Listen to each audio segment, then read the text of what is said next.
السلام عليكم ورحمة الله تعالى وبركاته. كوسو دوادا channelka iftiinka video. Maanta video waxaan kusoo qaadan doonaa 10 magaalo ee adduunka ugu quruxda badan.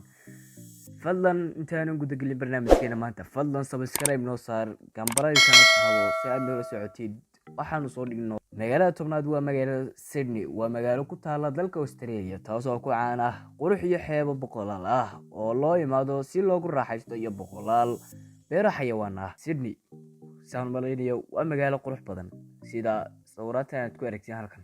Magaalada sagaalaad waa magaalada New York, waa magaalo caan ah, waa mid ka mid ah halbowlaha ganacsiga Mareykanka, magaalo ganacsiyeed ku yaala dhismaha caanka ah ee One World Trade, waxaana degan bilyaneero aad u badan. Waa magaalada labaad ee ay degan yihiin bilyaneerinta adduunka ugu badan. New York waxa kale oo ay leedahay in ka badan 420 tiyaatar, carwooyin iyo goobo taariikhi ah. magaalada sideedaad waa Singapore City, waa caasimadda dalka yar ee Singapore, taasoo ka caan baxday magaaladan dhismaha loo yaqaano Marina Bay Sands, kaas oo lagu dhisay qarash dhan $5.5 bilyan, taasoo la furay 2010. magaaladan waxaa kale oo ku yaala beerooyin iyo kasiinooyin. waxaa kale oo ay koob ka qaaday magaalada kaliya ee ugu nadaafadda fiican adduunka. magaalada toddobaad waa magaalada Cape Town, imka la soo galayba Afrika. Cape Town waa magaalo ku taala dalka South Africa, taasoo ku caana magaaladani buuro iyo dooxooyin. buuraha ku yaala buurta ugu dheer, buurta la soo eegaysa dhererkeedu gaaraya 1080 mitir, waana magaalo ku caan ah macdan qodista. magaalada lixaad Rio de Janeiro, Brazil. magaalada waa magaalo ku taala dalka Brazil, waana caasimadda labaad kadib Brasilia, laakiin iyadoo marba ahaan jirtay waa magaalo ku caan baxday sanamka The Christ Redeemer. waana magaalo si marka loo eego aad u qurux badan, waxaana qurxinayo geedaha iyo badda.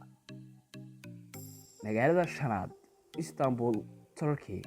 waa magaalo ku taala dalka Turkiga, waana magaalo aad u qurux badan run ahaantii, waxayna ku taallaa si loo eego meel juqraafiyeed laba qaaradood, Yurub iyo Aasiya. waxaana ugu caansan magaalada Bariishka Barfos, ma malaynayaan sidii ugu fiicnayd ugu dhawaaqayo boondada ku caan tahay magaaladu. iyo waxa kale oo ay leedahay goobo taariikhi ah sida masaajidka buluuga iyo kuwo kale oo badan. Istanbul markii hore waxay ahayd caasimadda dalka Turkiga, kadib Ankara.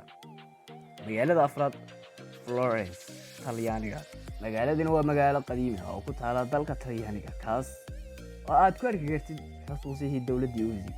qaar ka mid ah guryahaas waxaa loo farshaxameeyey si cajiib ah, waxaana la dhisay guryahan intii u dhaxaysay 1296 ilaa 1436, taasoo guryahan u qaabeeyeen guryahan Talyaanigii hore iyo xadaaradihii ka jiray.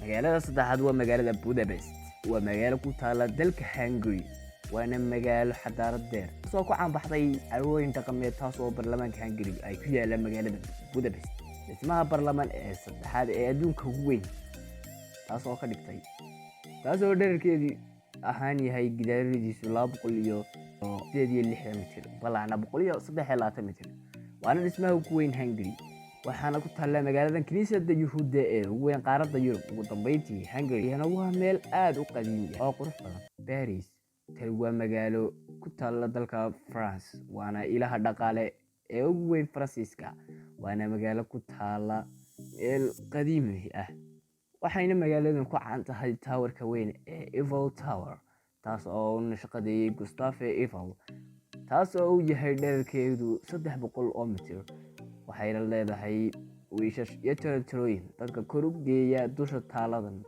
magaaladan waxaa la dhisay qarnigii 6aad ciise hortay. magaaladan waa magaalo aad ku cajabin doonta haddii aad tagtid, waana magaalo bilic leh. magaalada koowaad waa Venice, ma malaynayaan si saxda ah ugu dhawaaqay. waa magaalo aad u caan ah, haddii aad garanaysid waa magaalo ku caana wadooyin biyo ah, xagga gaariyaal wadooyinkeena ka socda, waxaa ka socda iyagana doomo yaryar. waana magaalo ay UNESCO u aqoonsan tahay magaalo taariikhi ah, waxaana la isku raacay inay tahay magaalada adduunka ugu quruxda badan. dadka ku noolna waxaa lagu qiyaasaa 300,000, ayaa sanadkii la sameeyey 2017. magaaladan waxaa la dhisay qarnigii 14aad. waxay tahay magaaladani 118 jasiiradood, taasoo isku xidho birisho yaryar, waxayna magaaladani leedahay 130 kiniisadood oo farshaxan ah. ugu dambeyntii iyo gudaaragta marna subscribe noo saar haddaad subscribe noo saaray kamarada kana taabo si aad noola socotay barnaamijyada dambe aan soo gelin doono channelkan. taas iyo fi amaanillahi wa xifdihi. wassalaamu calaykum waraxmatullaahi wabarakaatu.